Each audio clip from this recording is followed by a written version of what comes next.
Our next video focuses on the VLOOKUP function.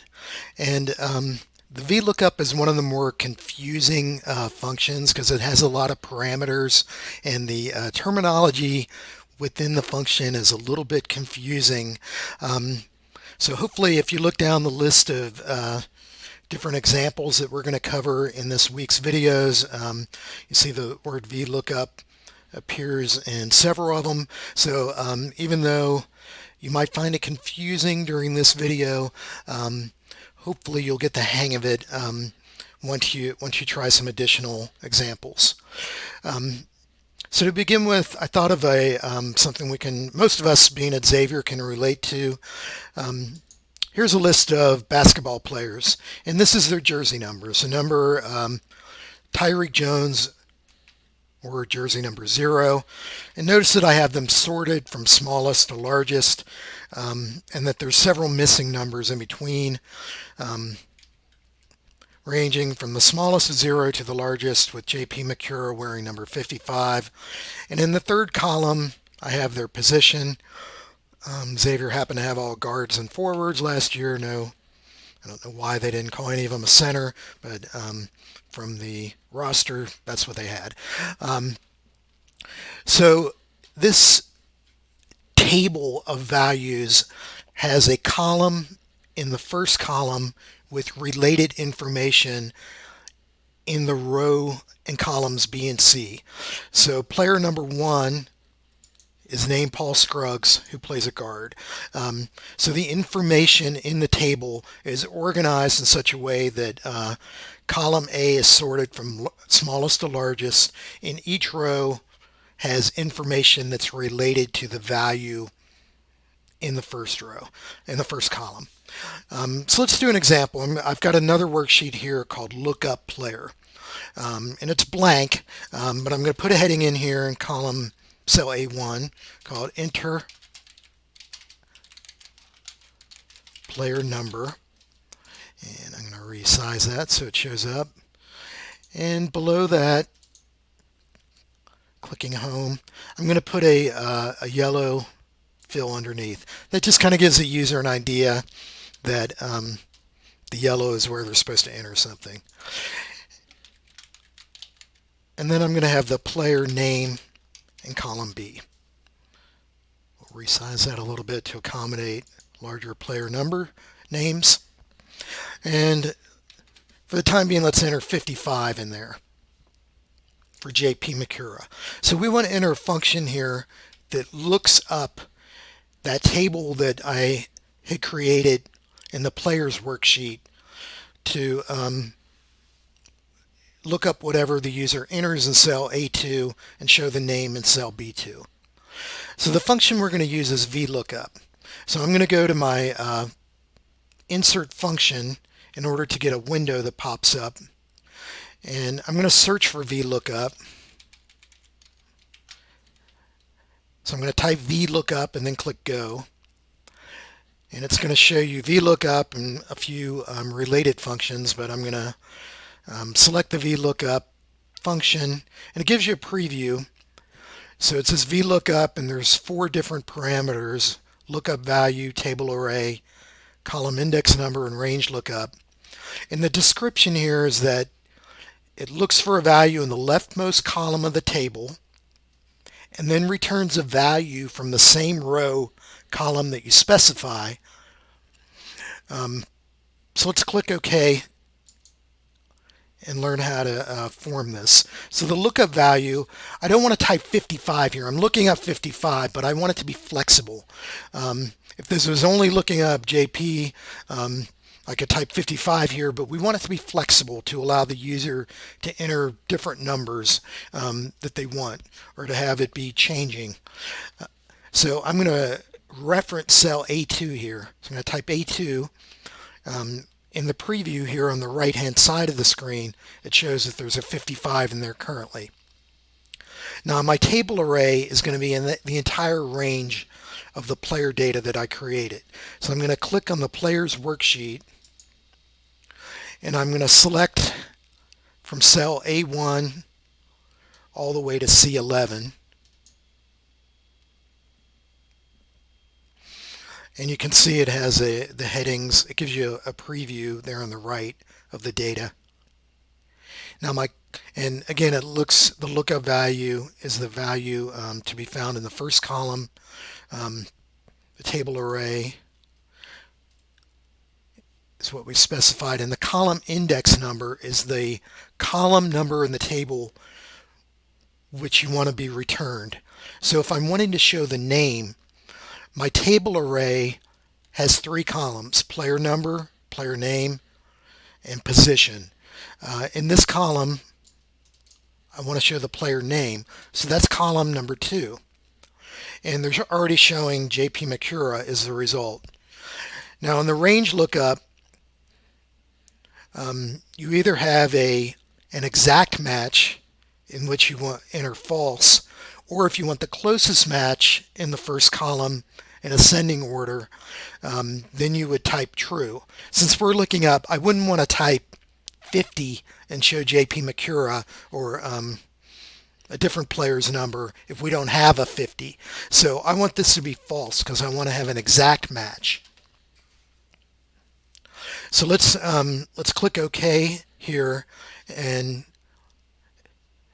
experiment with the results a little bit. So I'm going to type a 0 and I got Tyreek Jones. If I type 1, I get Paul Scruggs. If I type 55, I get JP. But if I type 50, it shows NA, not found. That's because in the player list we don't have a 50.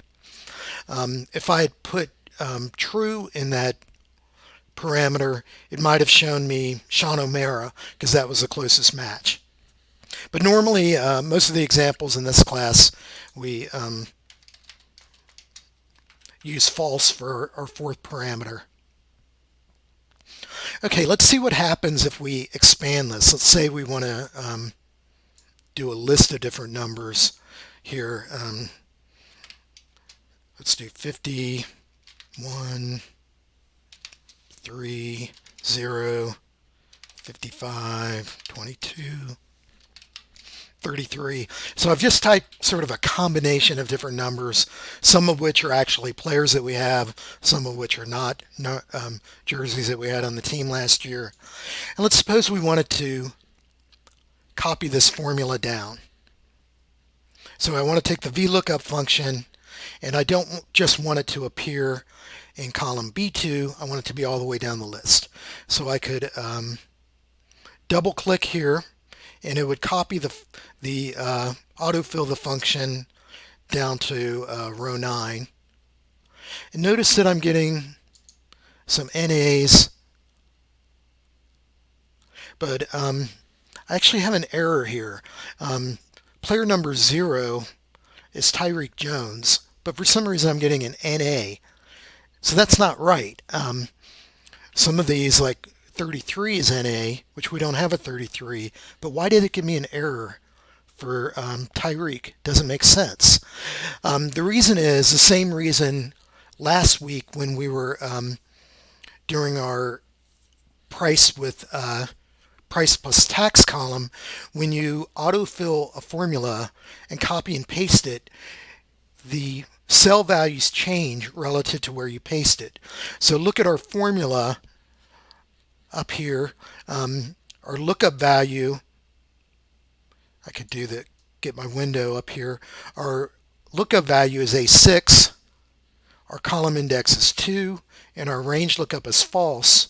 All of those are correct, but our table array, which should have the entire range of data, starts in column A5. That's because these were not absolute referenced. So when you look at our preview on the right there, it starts with a 4 and Elias Harden. So I don't even have the headings or the first 3 rows of data because I had pasted this down.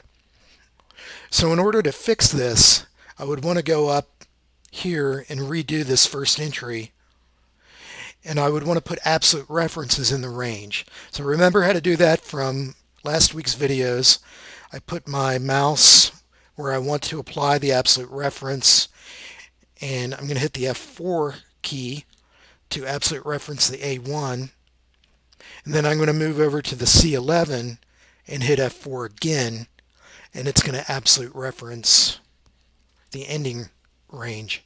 So I'm going to click OK, and now when I paste down, we still get some NAs, but those are for jersey numbers that weren't found.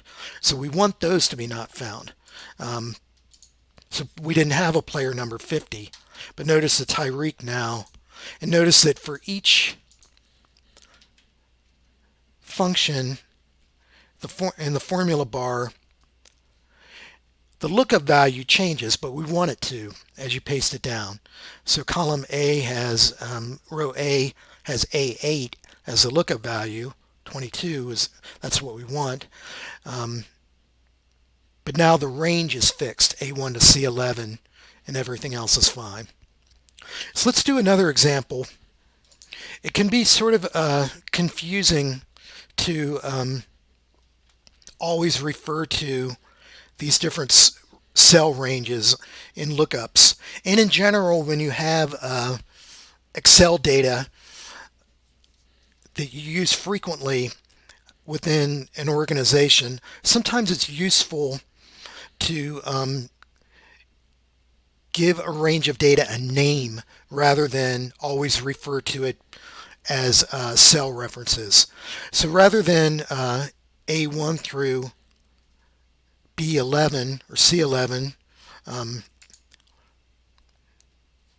I could have instead given this range a name, Xavier Players or something like that. So let's do another example. So here's our list of products. You might recognize this from last week's tutorial. So starting in column A3, we have some product data. So let's say we're interested in A3 all the way through column E, which tells how many they have in stock, all the way to the bottom of our last product in row 70. So in our main menu, there's a tab called Formulas. And up here, there's a button called Define Name, where you can give a range of data, an English-like name that people can remember or refer to. So let's give this the name Product Table. And because I already had the range selected, it defaults to that. But if you wanted, let's say I only had one cell selected, but I wanted this range, I could put my mouse down in the Refers To window and select the range. But I already have it selected, so I'm just going to click OK. So now I'm going to redo what we just did and do a VLOOKUP. So I'm going to do my headings again. I'm going to type enter product ID, and I think I'll make that yellow again. And let me copy and paste the other column headings that we have. So I'm going to go to product name, unit price, price plus tax, and in stock, and copy it. And then I'm going to go over to the lookup product. And when you paste a range, you only have to select the first cell.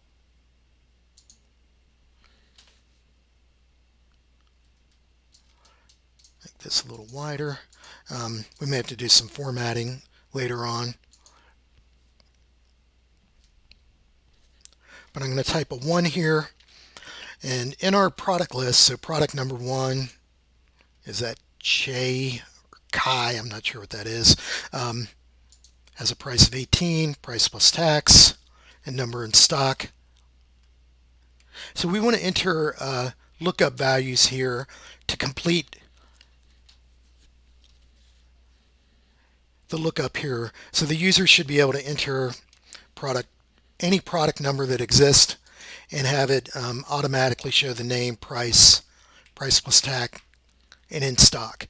So I'm going to do a VLOOKUP here. So I'm going to get my function window again. We just search for VLOOKUP, so it's in the list of things that we've searched for. So I'm going to click OK, and I'm going to get my window. My lookup value, again, is going to be cell A2. So we're looking up whatever the user enters in cell A2. But now my table array, instead of having to go to a spreadsheet and enter a range, I have a name for this. So I'm going to type products table.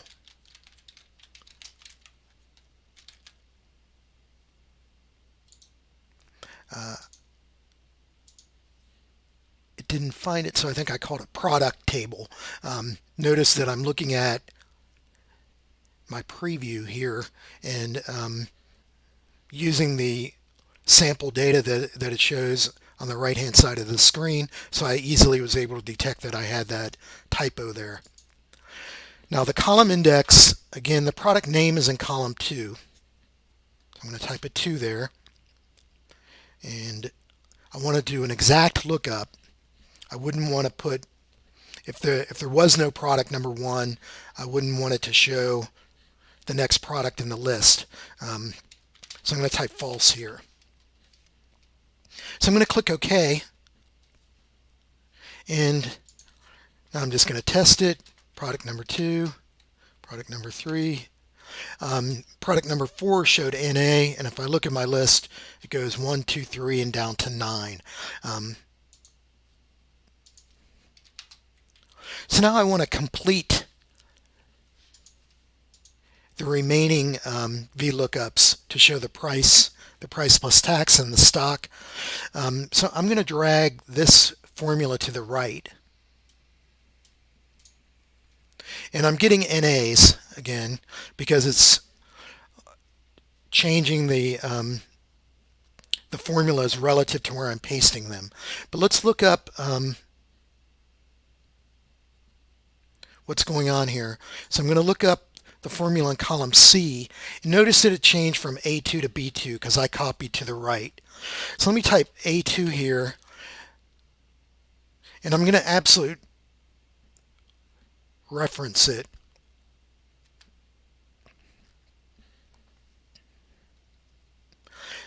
And let me just absolute reference the A part of it, because if I drag down, I don't want the 2 part to remain fixed.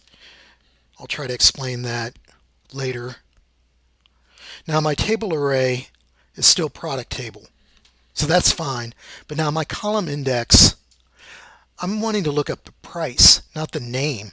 I've already got the name in column B, so I want the third column, which is column C. So I'm going to type a 3 here and click OK. And it has a price of 10, which is the price here. I don't have the formatting done, but I can change that to currency.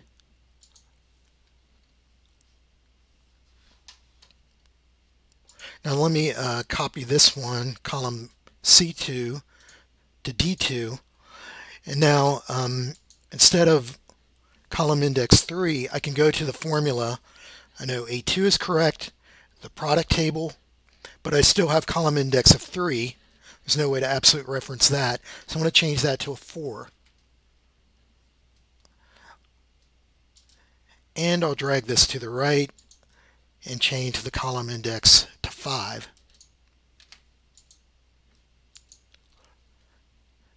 Now let me drag this down. Let's do a few more entries. I'm going to change this to 4, 5, 6, 7, 8, and 9. And let me select each of these and drag down to autofill.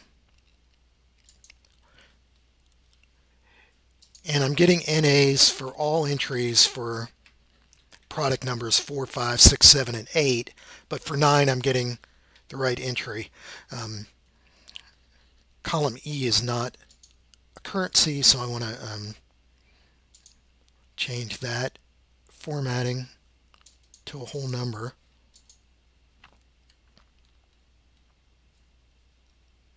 But notice in my product list, once again, I have numbers starting with 3, 4 through 8 are missing, and 9 is part of my list. So the VLOOKUP is working correctly, and I could put in all sorts of different numbers and get my results. So that's one example of a VLOOKUP. As we do other examples, we'll revisit this.